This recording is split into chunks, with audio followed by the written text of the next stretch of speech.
만일 그가 가난하여 그의 힘이 미치지 못하면 그는 흔들어 자기를 속죄할 속건제를 위하여 어린 순양 한 마리와 소제를 위하여 고운 가루 10분의 1 에바에 기름 섞은 것과 기름 한 록을 취하고 그의 힘이 미치는 대로 산비둘기 둘이나 집비둘기 새끼 둘을 가져다가 하나는 속죄제물로 하나는 번제물로 삼아 8째 날에 그 결례를 위하여 그것들을 회막문 여호와 앞 제사장에게로 가져갈 것이요 제사장은 속건제 어린 양과 기름 한 록을 가져다가 여호와 앞에 흔들어 요제를 삼고 속건제의 어린 양을 잡아서 제사장은 그 속건 제물의 피를 가져다가 정결함을 받을 자의 오른쪽 귓뿌리와 오른쪽 엄지손가락과 오른쪽 엄지발가락에 바를 것이요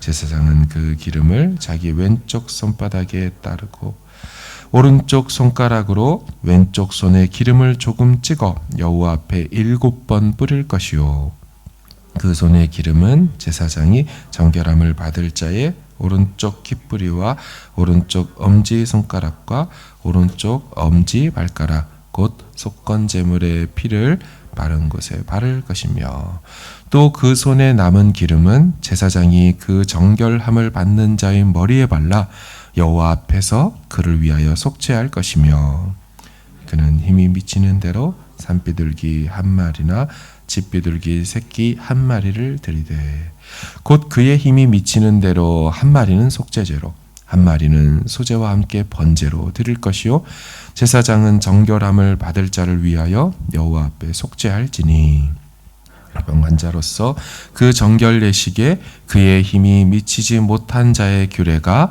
그러하니라. 아멘.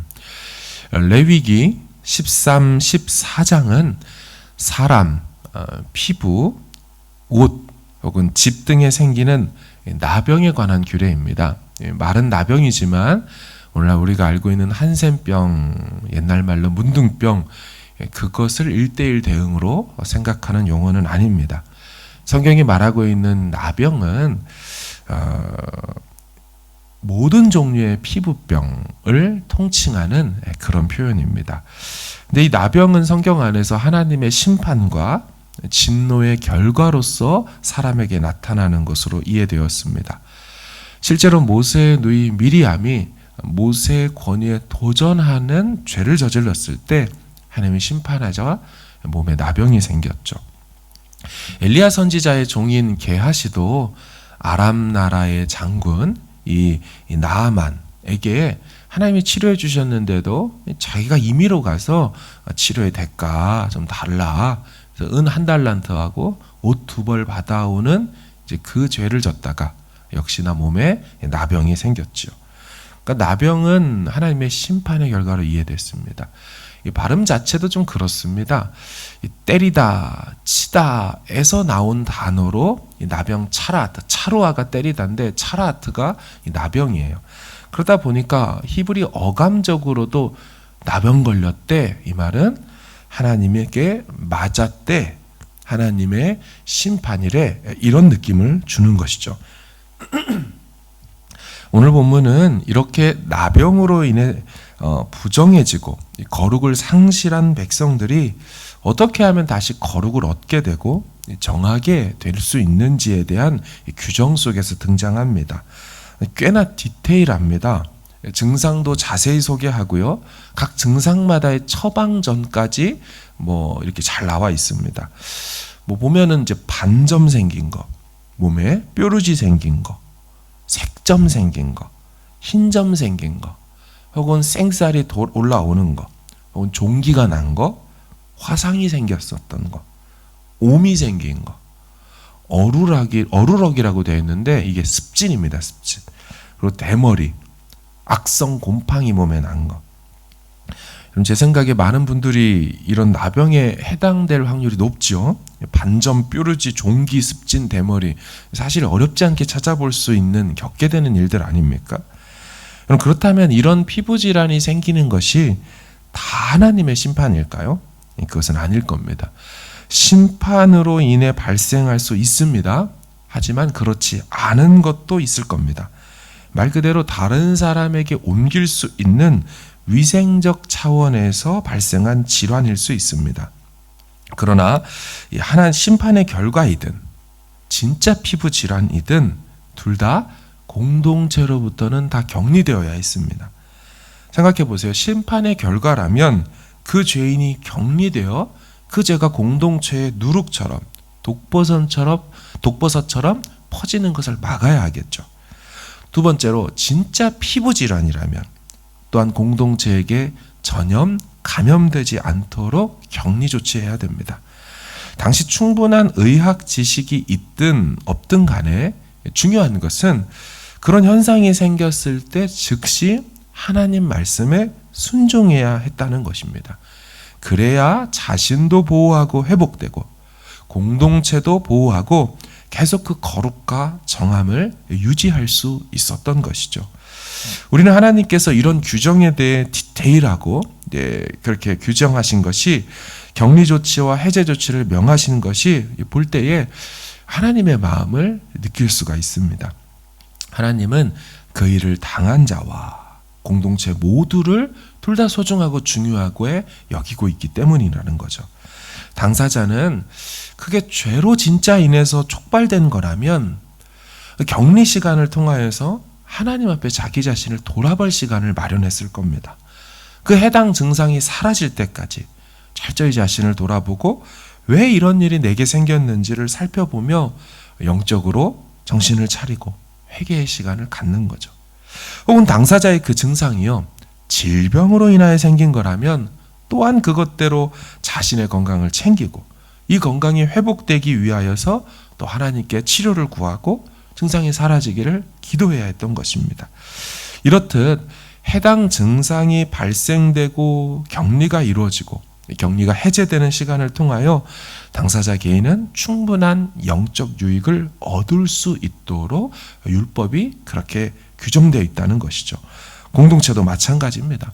주변에서 갑자기 누군가에게 그런 일이 일어나는 것을 보면 공동체는 경각심을 갖게 됩니다. 그 사람의 죄가 무엇인지 일반 사람들은 알지는 못하여도 그 일을 통해 격리되는 것을 보며 나신도 우리도 어떻게 해야 되지? 돌아볼 수 있다는 거죠. 혹 그 사람이 감염 질병에 의한 거라면, 그래서 격리되었던 거라면 또한 공동체는 위생적으로 감염병에서 보호를 받을 수 있던 것입니다. 그렇기에 하나님의 이 같은 조치와 율례, 법규들은 모두가 이스라엘의 영적 유익, 실제적 안전과 보호를 위한 조치였다는 것이죠. 따라서 이들은 이 규례대로 순종하며 살아갈 때 영육 간에 강건할 수 있었다는 것입니다. 이 같은 원리는 이 율법이 완성된 시대를 살아가는 우리에게도 마찬가지입니다. 우리도 순종을 요구하는 이 모든 말씀들이 때로는 이해되지 않고 내 이성의 눈으로는 불합리해 보이고 왜 나를 격리시켜? 왜 저 사람들하고 나가 못 만나? 이런 식의 좀 불편하게 만드는 것처럼 보여도 결국은 우리를 위하여 주신 생명의 말씀이라는 것이죠.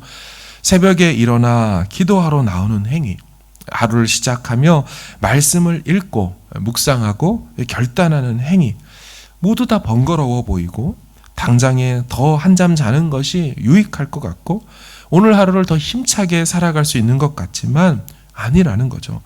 말씀과 기도로 하루를 열어가는 삶이 성경이 말하는 복 있는 사람의 가장 큰 특징이었던 것처럼 그 말씀 순종하며 살아가는 것이 실제로 영육 간에 하나님이 건강을 위하여 영적 상태를 위하여 허락하신 처방인 것이죠. 결국 그렇게 하루를 내어 맡기고 주시는 은혜와 말씀의 감동으로 살아가는 인생이 최우승리하게 되어 있고 결국 주시는 참 복을 받아 누리며 살게 되어 있습니다. 율법과 규례를 주신 이 하나님의 본 마음을 잘 헤아리고 순복하며 살아가는 율법의 백성, 언약의 백성 되길 주님의 이름으로 축원합니다. 오늘 본문을 조금 더 다루겠습니다. 오늘 본문은 나병에 걸렸다가 격리 해제될 때 예외, 특별 조항에 대한 말씀입니다. 보통은 어제 본문에서 본 것처럼요, 부정함이 사라지고 정함이 인정되어 공동체 일원으로 다시 복귀하게 될 때 상당량의 비용이 소요되었습니다. 그들이 드려야 되는 제사는 번제, 속죄제, 속건제, 일반적으로 크게 3개입니다. 근데 이걸 하려면 제물량이 적지 않은 것입니다. 어린 순양 2마리, 암양 1마리, 그러니까 양만 3마리가 들어갑니다. 수컷 2마리, 암컷 1마리. 고운 가루 6.6리터. 여러분 밀가루 반죽 생각해 보세요. 6.6리터를 사가지고 또 기름은 300ml, 0.3리터 한 록이 들어갑니다. 근데 오늘 본문에는요, 그런 자들 중에도 그런 반점, 뾰루지, 종기, 옴 이런 생긴 사람 중에도 해제될 때 가난한 사람들도 있지 않겠습니까? 이 재물의 양이 너무 많죠. 그들을 위한 특별 조항이라는 거예요. 그래서 어린 수컷 2마리, 암컷 1마리, 3마리가 아니고요, 비둘기로 2마리, 그러니까 산비둘기 2마리, 집비둘기 새끼 2마리 이겁니다. 여러분 격리가 되면 어디 삽니까? 진 밖에, 캠프 밖에 살죠. 그러니까 산이나 들로 다니면서 사실 얼마든지 누구라도 잡아서 드릴 수 있는 예물로 요구하셨다는 거예요. 가난한 사람한테는. 고운 가루도 6.6리터가 아니라 3분의 1만, 2.2리터만 요구하셨고요. 기름의 양은 동일했습니다. 그러니까 죄를 지었거나 병에 감염되었다가 돌아올 때 성경은 누구도 예외 없이 번제, 속죄제, 속건제를 드리도록 요구했어요. 하지만 각 사람의 상황에 따라 힘이 미치지 못하여 재물의 부담이 느껴져서 못 돌아오는 일은 없도록 하셨다는 거예요. 그러니까 정리하면 재물의 죽음, 피를 뿌림, 또 기름을 바름, 번제, 속죄제, 속건제는 죄사함과 회복을 이루는데 반드시 요구됐어요. 이건 가난해도 예외 없고요. 또한 부자라도 예외 없어요. 모두 다 요구시켰어요. 그러나 누구라도 죄 용서받고 회복할 수 있도록의 길은 열어주셨다는 겁니다. 가난하다고 여호와 앞에 다시 나갈 수 있는 길을 막아두거나 부자라고 더 열어두거나 이렇게 하지 않으셨다는 겁니다. 반드시 제사가 필요했습니다. 반드시 피 흘림과 죽임당한 기름 바름이 요구됐습니다. 누구도 절차 생략하고 뒷문으로 들어갈 수 없었습니다. 예외 없었어요. 하나님은 죄 문제에 대하여, 거룩 문제에 대하여는 철저하셨습니다. 타협이 없었어요. 그러나 누구라도 나오도록은 하셨어요. 차별 없이, 특혜 없이 누구라도 회복과 회개의 길로 돌아오라고 하셨어요. 가난한 자나 부한 자, 지위가 높은 자나 그렇지 못한 자, 소위 빈부귀천 상관없이 모두에게 제사함을 위해 피 흘림이 필요하고 동시에 누구라도 나올 수 있도록 하셨다는 것이 율법 조항에 담겨 있죠. 벌써 느껴지실 겁니다. 율법과 제사, 정결과 의식법 속에는 예수님의 십자가와 예수 그리스도의 보혈의 정신이 가득가득 담겨 있죠. 예외 없지만 누구라도 피 흘림이 필요한 거예요. 죄사함을 위해서. 하지만 누구에게나 열려있는 구주 예수 그리스도의 십자가, 그 앞으로 한 걸음 더 나아갈 수 있도록 하나님 활짝 열어두셨어요. 오늘 이 하루도 하나님 앞에서 살아갈 때 이 십자가의 정신을 다시 한번 율법을 통하여 우리 마음에 되새기고 채웠으면 좋겠습니다. 죄의 피 흘림이 없은즉 사함이 없다라는 엄중한 하나님의 심판의 공의, 그 규정, 그것도 기억하고, 또한 누구라도 아무라도 주님께로 나오면 다 용서하시고 받아주시겠다는 그 넓은 용서의 그 품의 품넓은 사랑을 다시 한번 기억할 수 있기를 바랍니다. 주님 안에서 이 정신으로 살아가는 오늘 한 날 되기를 주님의 이름으로 축원합니다.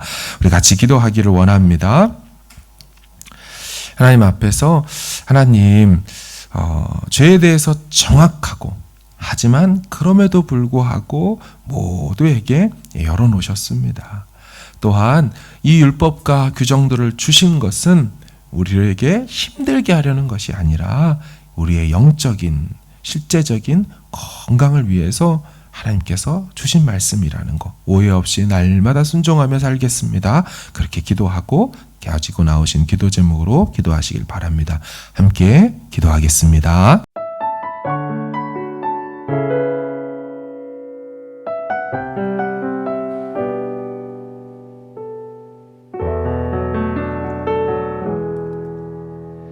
예수 나의 좋은 치료자, 그의 눈이 머무는 곳은 나의 슬픔과 고통, 고개를 들어 그의 눈을 볼 때에 난 알았네. 예수 나의 좋은 치료자,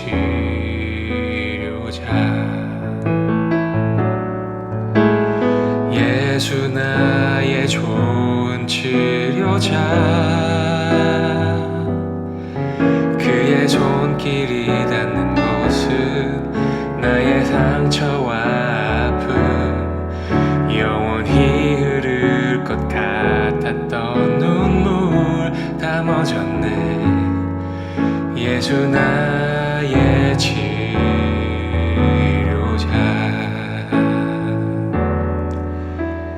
나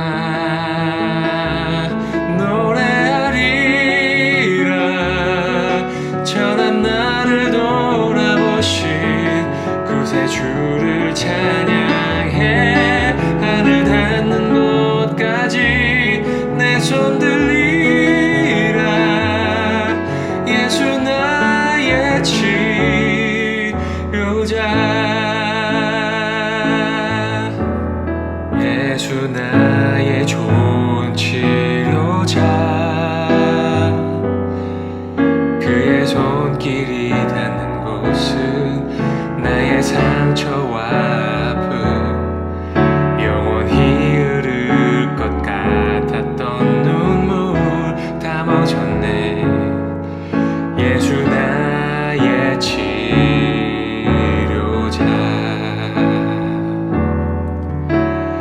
나 노래하리라. 전한 나를 돌아보신 구세주를 찬양해. 하늘 닿는 곳까지 내 손 들리라. 예수 나의 치료자,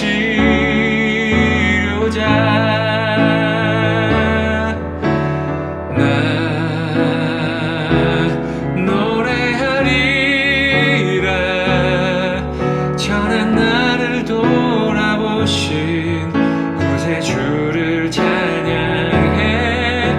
하늘 닿는 곳까지 내 손 들리라. 예수 나의 치료자,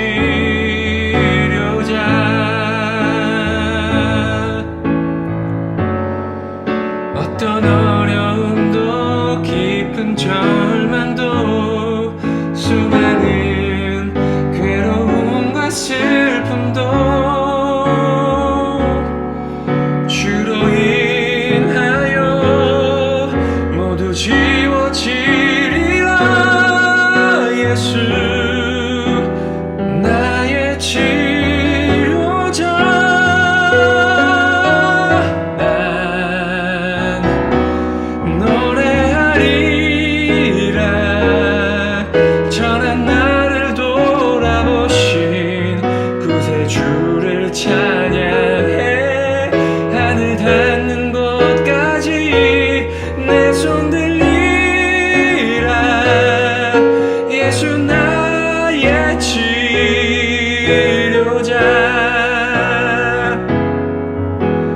나 노래하리라. 전한 나를 돌아보신 구세주를 찬양해.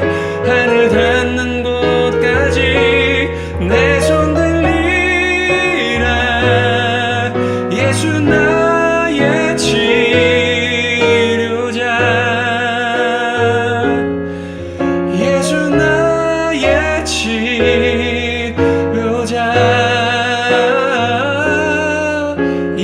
나의 치료자